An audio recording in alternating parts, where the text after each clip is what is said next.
I Am Cuba, Fidel Castro and the Cuban Revolution. Who was Fidel Castro? What were the events that made his rise to power in Cuba inevitable? On July 26, 1953, a young lawyer from Havana led a disastrous insurrection against the Moncada military barracks in Santiago, Cuba. The lawyer was captured, imprisoned, granted amnesty,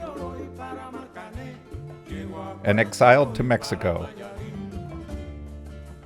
In December of 1956, he invaded Cuba upon a pleasure yacht named the Grandma with 81 men. Only 18 survived. How did this band of bearded ones, as they came to be called, defeat the corrupt regime of Fulgencio Batista and his United States-backed military? It is in the Sierra Maestra that Fidel became Fidel.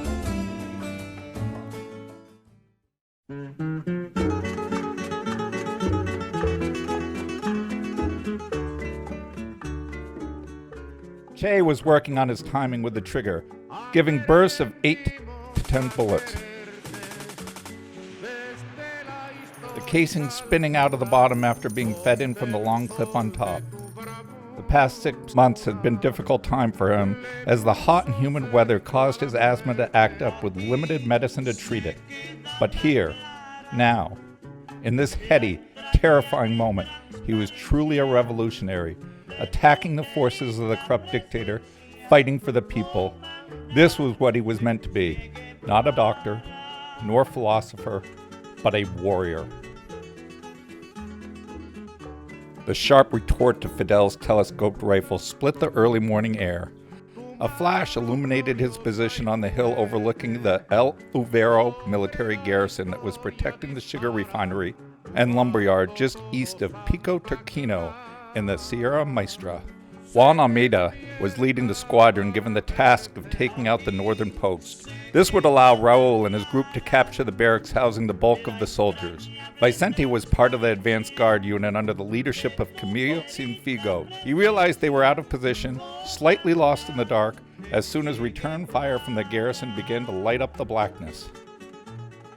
Celia aimed down the M1 carbine and pulled the trigger, sending 15 shots in as many seconds in the direction of the barracks, the wooden stock slapping her shoulder in an oddly comforting manner. Working in the urban resistance had entailed hiding from the police by using constantly changing houses and disguises, but now she was finally able to confront the enemy. How did Fidel and his band of bearded ones turn the tides of war? How did 300 revolutionaries defeat 12,000 soldiers in open battle? I Am Cuba, Fidel Castro and the Cuban Revolution is an entertaining historical that will answer all of these questions about a man and an event that have had such a powerful and lasting impact upon the world in which we live.